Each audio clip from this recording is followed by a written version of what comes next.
All right, so good morning, everyone. Uh, I'm going to take a couple of minutes and talk about the feedback I received. Overall, it was very positive, so I was happy about that. I hope I maintain that through the rest of the quarter. That remains to be seen. A couple of comments were about the homework, which is also about the question that was being asked earlier about the first few homework assignments being out of order. So I wanted to point out that the first few homework assignments, it actually does not matter what order they are in. It just depends on the concepts that we cover in class. Now, the reason they have numbers on there is because I need to sort them through for the system, the mastering system. And that's why they are, they appear to be out of order. But again, I can understand that it could be a little bit confusing, because especially because the numbers, 2, 3, 3, 4, 5 might be due before homework 2. But we'll cover most of the material today, and so they'll all, they're all fine. You can take them. You can complete the homework assignments in any order that you choose. The other point was about online quizzes.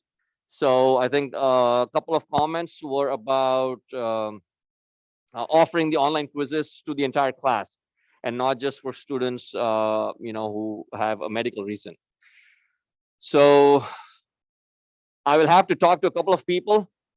Well, one of them in the department, maybe the associate dean, and find out if it's permissible for me to offer online to everyone without, So there are some restrictions on offering online virtual classes. We cannot just unilaterally decide to go move everything online, right? There has to be an in-person option.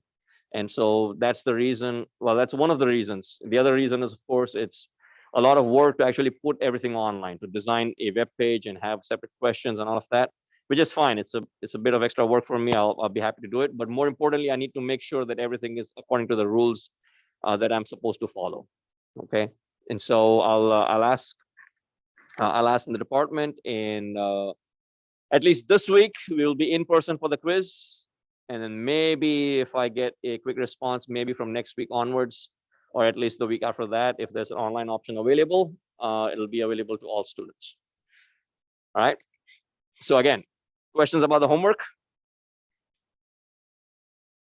Any questions? Okay. All right. Well, let's get started then. We'll pretty much wrap up chapter 1 today. So, oh, I was in 2. Okay. Let's go to 1 now.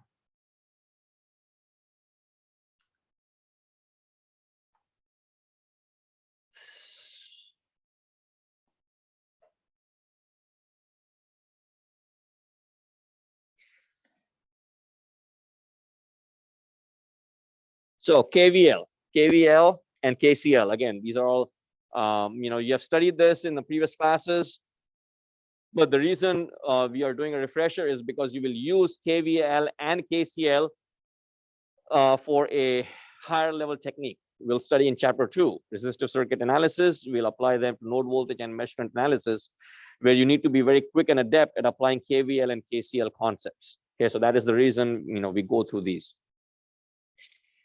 So let's look at a problem. So in this case, we have 6 components: A, B, C, D, E, F. A, B, C, D, E, F. We are given voltages across A, C, and E. We're asked to find for voltage for B and F. So if we take a look at B, we can apply KVL in this loop, or we can apply KVL in this loop, right? Either loop 1 or loop 2. Let's call this 1, 2, and 3, and the outer loop as 4. So if I take a look at loop 1, starting from the bottom left corner, I have VA, VB, and VE is equal to 0. If I start driving around from the bottom left corner, VA would be positive, VB would be positive, VE would be negative. And I have my KVL equation.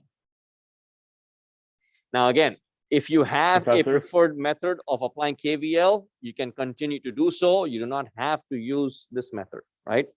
Yes. Professor, I'm just seeing your title page on okay. Zoom. Oh.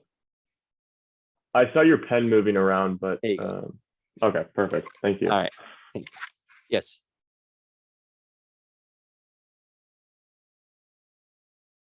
Oh, okay. So basically, if I am on the bottom left corner and I'm summing up voltages in a clockwise manner, and encounter VA plus, VB plus, and VE minus. And so I'm just summing it up according to the voltage polarity. If I go the other way around, I had a plus VE minus VB minus VA equal to 0, but mathematically the same equation. So VA and VE are known to us. Then write VB is equal to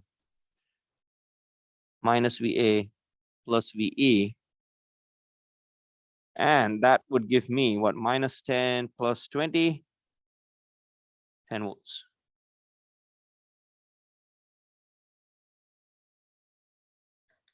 Easy enough? All right, any questions?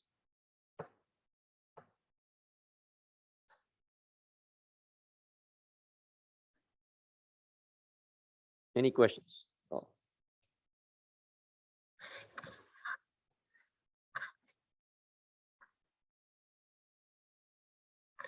You can also use loop 2, right? You have VB, VC, and VD, but then VD is unknown to us, and so it makes sense to just use loop 1, right? VB is shared between 1 and 2. Okay, how about F? F, you can choose to apply in loop 3 or loop 4, or combine loops 2 and 3 together, and you can write VB, VC, and VF, right? VB, VC, and VF. So for VF, I can write VB, VC, and VF is equal to 0. I start from the bottom left corner of the loop. I get minus VB minus VC plus VF is equal to 0. So VF is VB plus VC.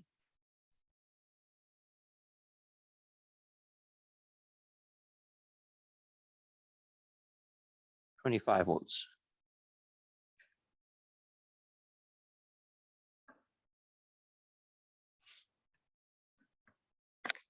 Easy enough, right?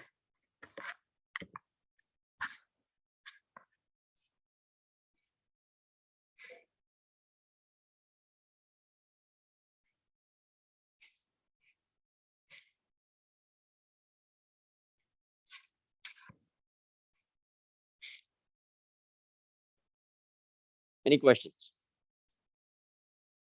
Yes. So this loop is basically 2 and 3 together. So B, C, and F. B, C, and F.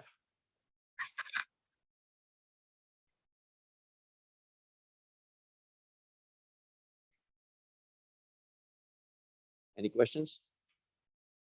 Okay. All right, then let's talk about series and parallel connections. Okay. Series connections. Let's take series first. Now, in this class, E201, we look at sources, we look at resistors, inductors, capacitors. All sources and all resistors, capacitors, and inductors have 2 terminals. So we only deal with 2 terminal devices, right? You do not look at 3 terminal devices until you actually get to E321, which is transistors and FETs, right? So it's only 2 terminal devices. So a 2 terminal device or a component would look like this. This component could be anything, could be a source, resistor, inductor, capacitor, and these are the terminals. These are the two terminals. Now, these components are connected in a electrical circuit in a variety of manner, right? More often than not, the components are neither in series nor in parallel. But when they are in series and parallel, we can use them to our advantage to solve for certain circuit parameters. And so it's very critical for students to be able to identify a series and a parallel connection. Now, again, I'm aware that you have done this before, but again, this is a little refresher that we still need to do for 201, right? So if you take two or more components and they're connected back to back,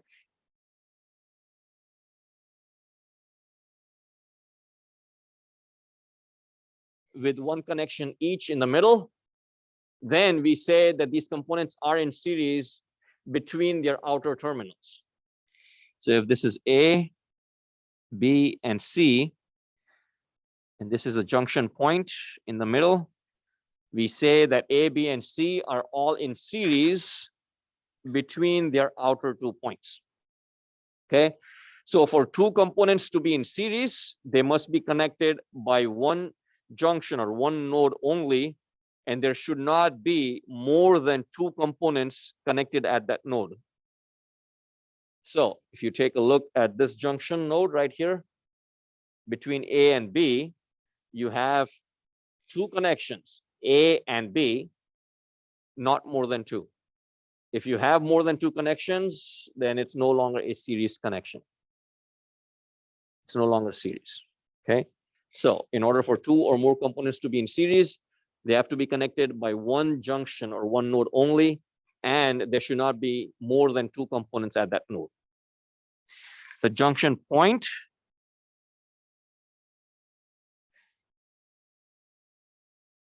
this junction point is known as a node, electrical node. Okay, electrical node.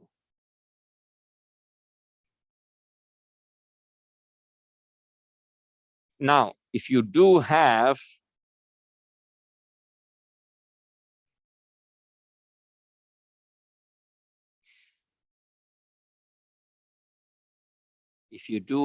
a third or even a fourth connection at any point,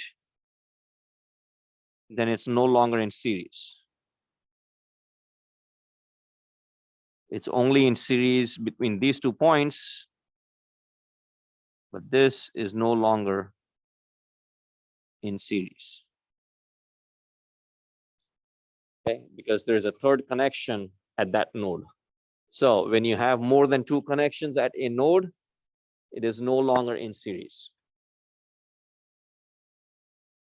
A real life example, your Christmas or festival lights, right? You got a string of lights, and well, not so much the modern designs, but the older designed lights. I'm talking about like many decades ago. All of those were in series. So you flip on the switch and you plug it into the power outlet. It comes from the power outlet, goes through one wire, and it goes through a series of lamps, and then a long return wire that goes back in there to make the connection. So if one of the light bulb breaks or the filament goes out, gets burnt out, then the connection breaks open. And because it's in series, the connection is no longer, the pathway is no longer there. And so everything, like none of the light bulbs would work anymore. Well, not the light bulbs. If one of the light bulb breaks, none of the light bulbs would light up. Even though they're all working, they would not light up.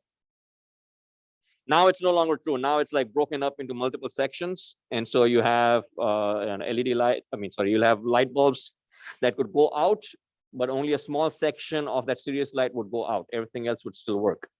And now we have LEDs. Well, LED lights are completely different, right? LED lights will be completely different. Okay, so that's a real life example of a series connection. Now, what happens in a series connection? If you have a current, IA, when it reaches to the other end of A, there is no other pathway for the current to go through except through B and through C, right? Except through B and through C. And so the current through a series connection remains the same.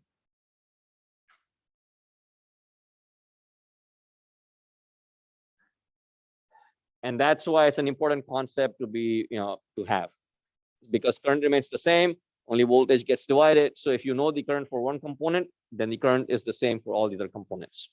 Doesn't matter what that component is, whether it's a voltage supply and a capacitor, or a voltage supply with an inductor or a resistor, or a resistor with the inductor and capacitor. If it's connected in series, then they share the exact same current. There is no other pathway for the current to go through, so it all remains the same. Okay. All right, any questions? Let's look at parallel connections. So parallel connections, you have two terminal components. For two components to be in parallel, both their respective terminals should be connected together. Okay, I call them like holding hands. They should be holding hands. So you have components A and B on the left here, and their respective terminals up top are connected together, and the respective terminals at the bottom are also connected together. So A and B are said to be in parallel. And similarly, on the right-hand side, we have D, E, and F. So D, E, and F are also in parallel because their respective terminals are connected together. So A and B are in parallel with each other.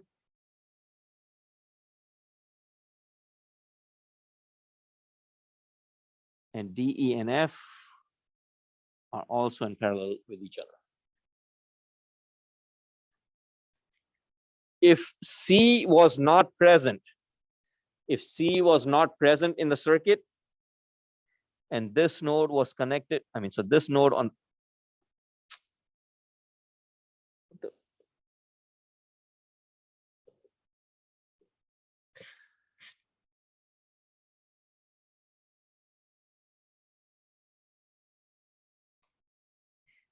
okay, let's try that again right here.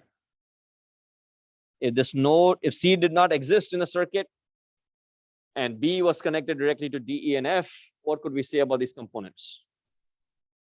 They're all parallel, right? Everything's in parallel. So you can have hundreds of thousands of components in series. You can have hundreds of thousands of components all in parallel. But if you insert a component in the middle somewhere, then it's no longer in parallel because they are no longer sharing that exact same node. So when C is in the middle, A and B do not share that node with D, E, and F.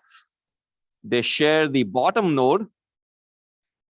They share the bottom node. So the bottom node or bottom junction is shared between all components, but the other terminal is not. So they are no longer in series, nor are they in parallel. C is not in parallel, nor is it in series with any of the other components. Make sense? Now, when you have parallel connections, it's connected between the two same points, right? The exact same point. The definition of voltage is that it is the electric potential difference between 2 points.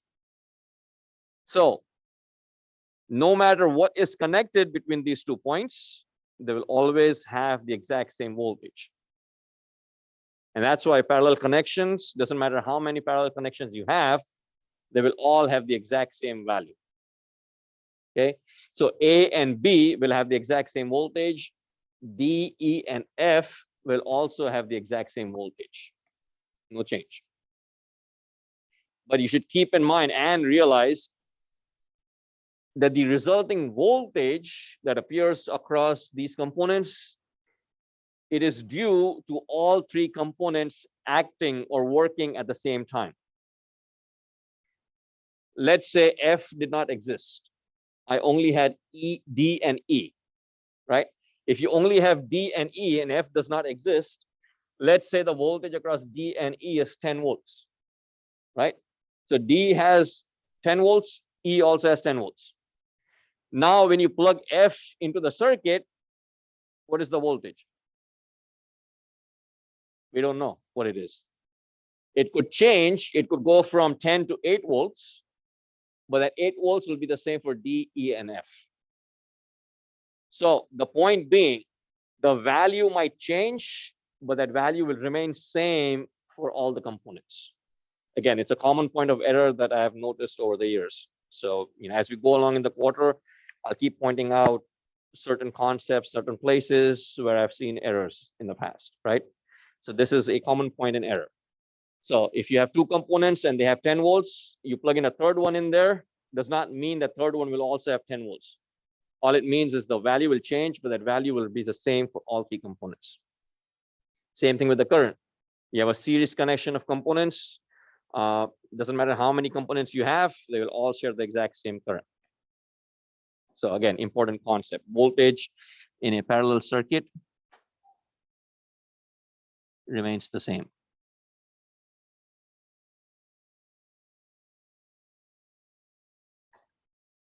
All right, any questions? Okay, let's go to notations, more specifically two subscript notations.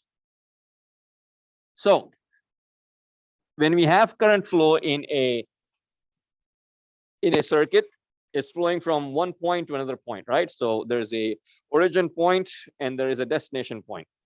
So we use a two subscript notation for current. We also use a two subscript notation for voltages. So for current, in this case, we have point A, we have point B. So a two subscript notation simply means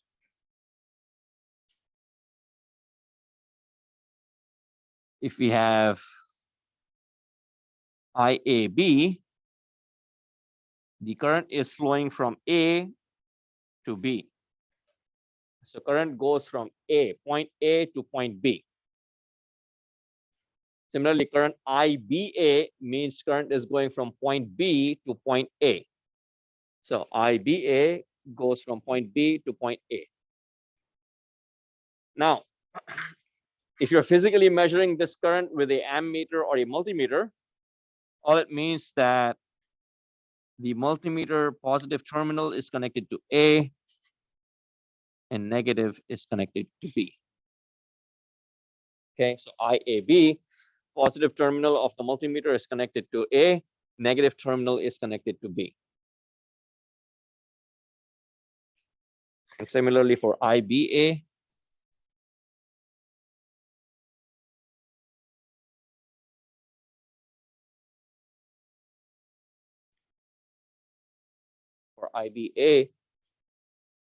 current is going from B to A, so positive terminal is at B, negative terminal is at A.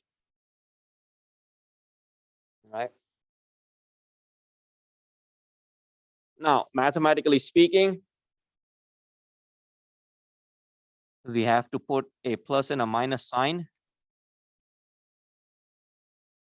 And that is, again, just so that we can solve the circuit mathematically.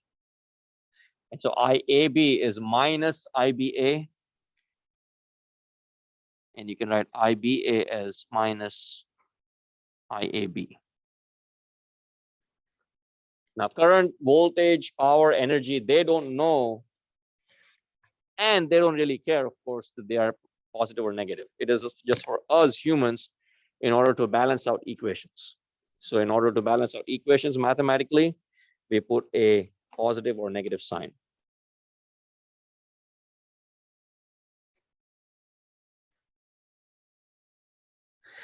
Oftentimes, you might see a single subscript notation. You might see something like IA or IR. And in that case, it's simply referring to the component itself. So there might be a component A or there might be a component R, and all it's referring to is the current for that component. It does not include any reference direction in there. So if you have a two subscript notation, you know which direction the current's going. But if it's a single subscript, all it's doing is referring to the current, to the component itself. So IA simply refers to the component. You might also see something like this.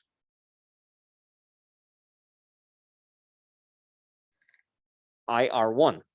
It's a two subscript notation, but those two subscripts are simply referring to R1. So IR1 is simply stating the current for R1.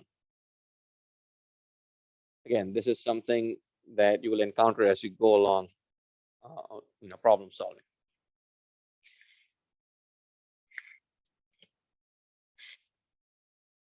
Make sense? Okay. Let's look at two subscript notation for voltages.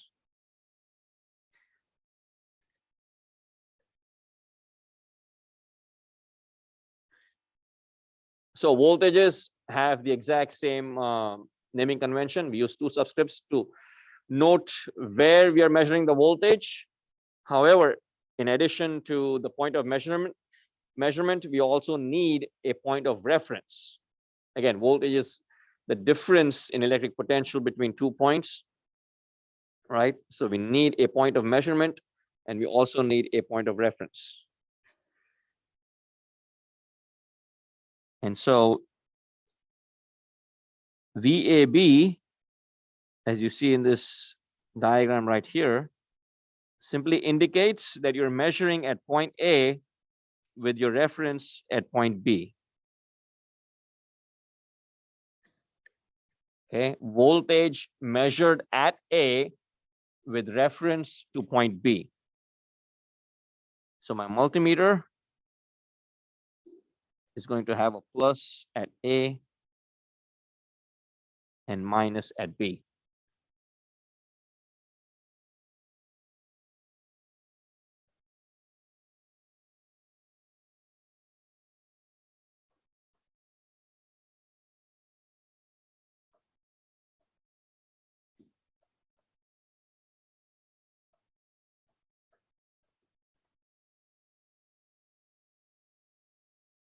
VAB.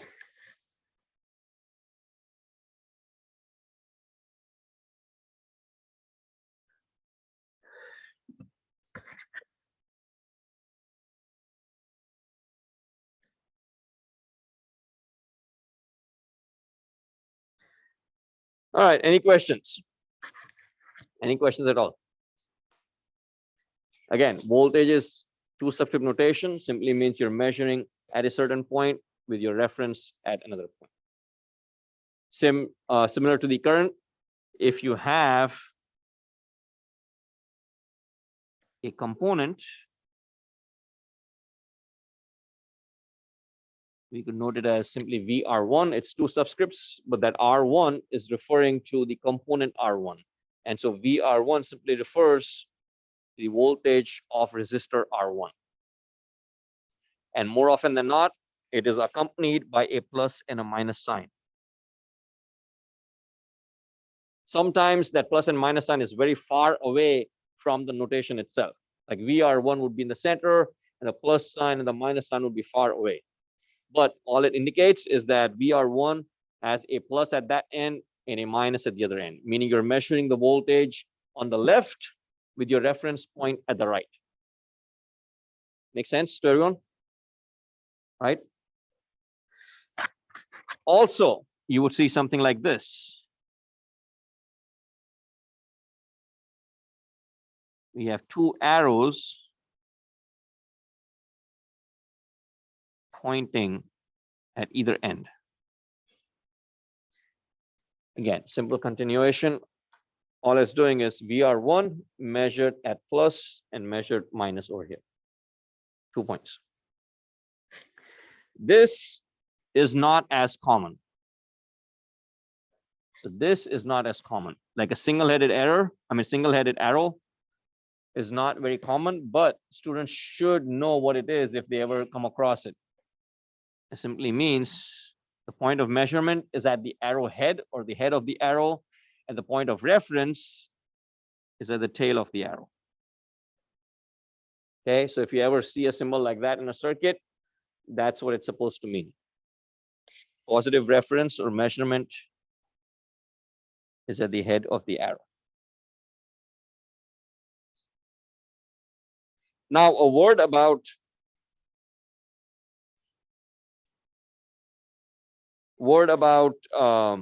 voltages. There's a graphical description that I like to use. And let's see. What I'm going to do, it's like a 2D chart or 2D bar graph, but all it is a point plotted on the y-axis to show the different levels of voltages. So let's say this is 0 volts, right? 0 volts ground level. Point A is here, and I'm going to say point A is 3 volts. Point B is 4 volts. Point C is 6 volts. D is -1. And E is -3. Right? So if I ask, what is VA? Well, VA is just the voltage for that point, but the second subscript is missing. So the subscript is missing. You are looking for the reference point, right? What is VA being measured with reference to? Where is my reference point? So if reference point is not given in a circuit, you can safely assume it to be ground or 0. Okay, if a reference point is given, that reference point could be a point other than ground. So it's not always necessarily ground. A reference point could be something else. So the node voltage VA measured with reference to ground, we can simply write VA0. Well, you don't have to write VA0. This is just a point I'm making. Reference point. Or ground, GND. And so VA is obviously 3 volts. Already given the level. VB is 4 volts.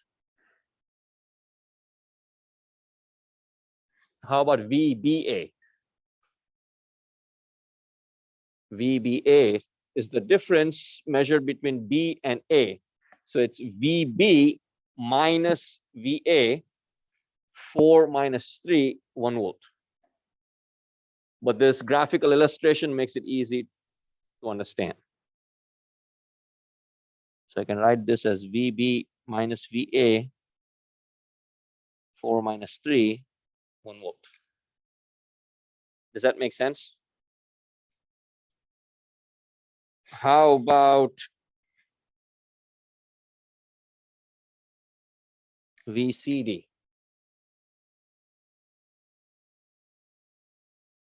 VCD is VC minus VD, 6 minus 1, 7 volts. VDC is voltage, sorry, VCD is voltage measured at C with my reference at D, and so that is 7 volts. So if you look at the chart again, 6 plus 1 right here, 7. If I now look up, meaning VDC, VDC is VD minus VC, so I'm going in the opposite direction, so it's -1, -6, so -7 volts. Which of course, even without looking at the diagram, if we know that VCD is 7 volts, then VDC would be -7 volts. Because you're just flipping the measurement terminals. That's it, that's all we are doing. The value doesn't change. So -7 volts. Does that make sense? Right? Again, this is an important concept that students would need to use for circuit analysis.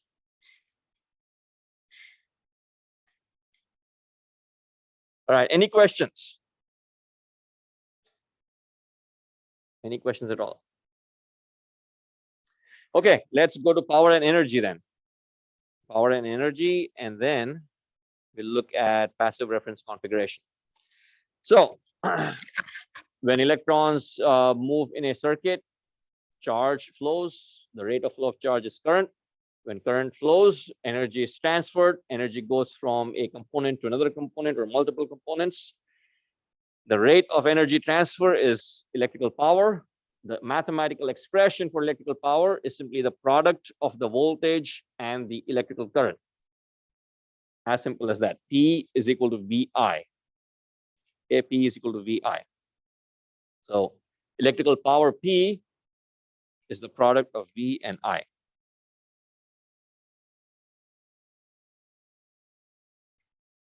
And that is a fundamental law, like fundamental equation like Ohm's law. Ohm's law is V equals IR. So power P is equal to VI, holds true for all circuits, DC, AC, any instantaneous power equation is simply the product of voltage and current at any given point in time.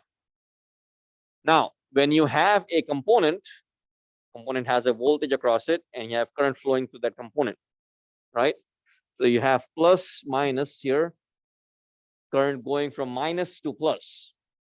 When the current enters the component through the negative terminal of the voltage, that component is supplying energy. Okay, that component is supplying the energy. If the current enters the positive terminal of the voltage, then that component is receiving or absorbing the energy. So here you can see it is entering the negative terminal, and here it is entering the positive terminal. So that energy and that power is said to be either positive or negative just for mathematical purposes. It is only for us humans to be able to balance out mathematical equations. So in real life, we would never say that the power supply is negative, or like this power supply is rated for minus 500 watts. If you look at your, if you look at your adapters, laptop adapters or chargers, it would simply say it's rated for 90 watts, 85 watts, or 20 watts. Okay, it never says minus 20.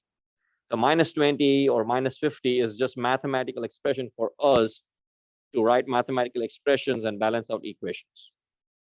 Okay, so if a component is supplying power, if it's supplying energy, it is negative. If it is receiving power or absorbing power, it is positive. Okay, and that leads us into the passive reference configuration. Current enters the positive terminal, power is positive. The equation we would use is P is equal to plus VI. If the current enters the negative terminal, power is negative. Equation we would use is P is equal to minus VI. So I'll repeat again. If current enters the positive terminal, power is positive. If current enters the negative terminal, power is negative. If power is positive, that means it's receiving the energy, it's absorbing the energy. If power is negative, that means it's supplying the energy. Think of it in terms of money. If a buddy of mine asks me for 50 bucks and I loan him the 50 bucks, then it's a net negative on my bank account, right? I'm supplying that money. So I have a minus 50 balance. On the other hand, if I receive 50 bucks from my buddy, then I have a net positive of plus 50. So I'm receiving. So anytime you receive, it's positive. Anytime you're supplying, it's a negative. So if we take a look at this diagram right here, on the left is an example of positive power. On the right is an example of negative. I'm gonna draw these right next to the component itself, and you extend the arrow, and you can see the current is entering the positive terminal for the first component on the left. And so power is positive. Here, it seems as if it's near the negative terminal, but you still extend the arrow and you can see it is entering the positive terminal. So power is still positive. Here, when I extend the arrow, I can see in component number 3, current enters the negative terminal, so power is negative. And last and fourth, current enters the negative terminal, so power is negative. So sources and loads. Sources and loads. Okay. Anytime in real life, let's say we're talking about a source. Let's take your typical alkaline batteries, right? They're all sources. They're supplying 1.5 volts. So those are all examples of a source, meaning it's supplying energy. So power associated with that battery will always be negative. In real life, it's not negative. Mathematically, we say it's negative. Rechargeable batteries are very unique examples where they can act as both a source as well as a load. So if you take your smartphone and you plug it into the wall to charge, then the battery in that smartphone is now receiving the energy. When it's receiving the energy, the power associated in that circuit is positive. When you disconnect the charger from your smartphone, now the battery inside the smartphone is supplying the power to the rest of the circuitry. So in that case, that power is negative. So a rechargeable battery is very unique. Doesn't matter what kind of rechargeable battery it is. When you're charging it, the power is positive. When you remove the charger, then the power is negative because it's now supplying. So that's real life example. All right, let's take a look. Well, does it make sense? Passive reference configuration. Simple way to remember. If current enters positive terminal, power is positive. If current enters the negative terminal, power is negative. Sources are always supplying energy. So power associated with a source will always be negative. So whether it's a voltage source or a current source does not matter. A source will always have negative power. All the components, on the other hand, resistors, inductors, and capacitors are always receiving the power, receiving the energy. And so power is always positive for components. Okay, 3 simple examples before we finish class. If you look at A, component A, where is current entering? Positive terminal. So the equation I would use is P is equal to plus VI. 12 times 2, 24 watts. Unit for power stays the same. Power has units of watts, named after James Watt, W-A-T-T, uppercase W.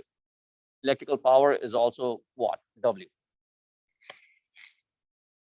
Here in B, current enters the negative terminal. Power is negative, so I would use expression P is equal to minus VI. Minus 12 watts. How about C?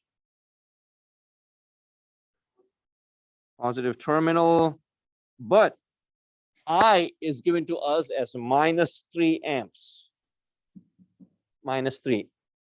Once you take it step by step, once you have determined the equation, we do not change anything. We simply plug these values in that expression. My resulting answer is minus 36.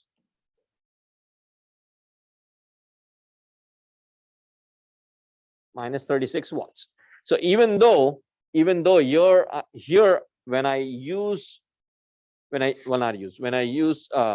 apply the passive reference configuration, I would think that my power is going to be positive. But because my current is shown as negative, my final answer is negative. If my final answer is negative, minus 36 watts, what is the component doing? Supplying or receiving? It is supplying the energy. It's supplying power.